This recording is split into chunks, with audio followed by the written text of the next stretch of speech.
এই যে সিপিইউটি রয়েছে এখানে কোনো ডিভিডি নেই, তো ডিভিডি রাইটার না থাকার কারণে আমি ইনস্টল করব কিভাবে দেখুন।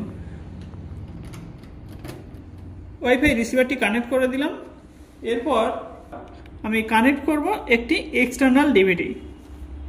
এখান থেকে এই ইউএসবি কেবল কানেক্ট করে নেব ইউএসবির সঙ্গে। দেখুন ডিভিডি লাইট জ্বলছে। এখানে যদি দেখি কম্পিউটারে দেখুন এই যে ডিভিডি শো করছে। ডিভিডি ডিস্ক দেওয়ার জন্য এখানে আমি রাইট ক্লিক করে ইজেক্ট করছি, লোডার বেরিয়ে আসবে। দেখুন লোডার বেরিয়ে এসছে। এখানে আমি এই যে ড্রাইভার সিডিটি কানেক্ট করে দেব এভাবে।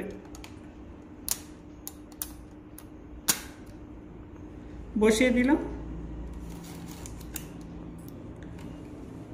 ওয়েট করতে হবে।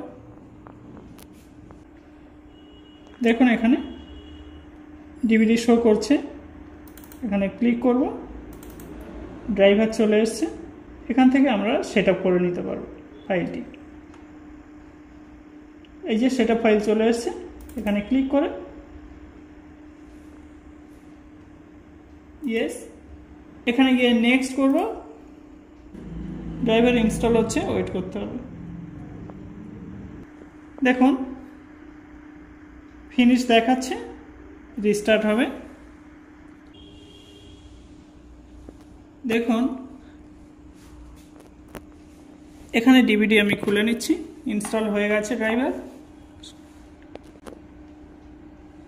এখানে দেখুন ওয়াইফাই রিসিভার কানেক্ট হয়ে গেছে। এখানে ক্লিক করব, যে ওয়াইফাইয়ের সঙ্গে আমরা কানেক্ট করব কম্পিউটারটিকে, তার পাসওয়ার্ড এখানে দিতে হবে। তো আমি এখানে ক্লিক করলাম, একটি পাসওয়ার্ড দিয়ে দিচ্ছি। পাসওয়ার্ড দেওয়া হয়ে গেছে, এখানে নেক্সট করব। কানেক্ট হয়ে গেছে, পাসওয়ার্ড দেওয়ার পর কানেক্ট হয়ে গেছে। এখানে আমি গুগল ব্রাউজার ওপেন করছি। দেখুন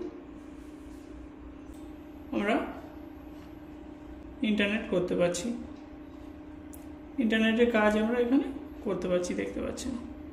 এক্সটার্নাল ডিভিডি ব্যবহার করে ড্রাইভারটি ইনস্টল করতে পারলাম এবং ওয়াইফাই রিসিভারটি সহজে কানেক্ট করতে পারলাম। ভিডিওটি ভালো লাগলে লাইক, কমেন্ট, শেয়ার করবেন এবং আমার চ্যানেলে নতুন হয়ে থাকলে চ্যানেলটি সাবস্ক্রাইব করে অল নোটিফিকেশন অন করে দেবেন। Thanks for watching.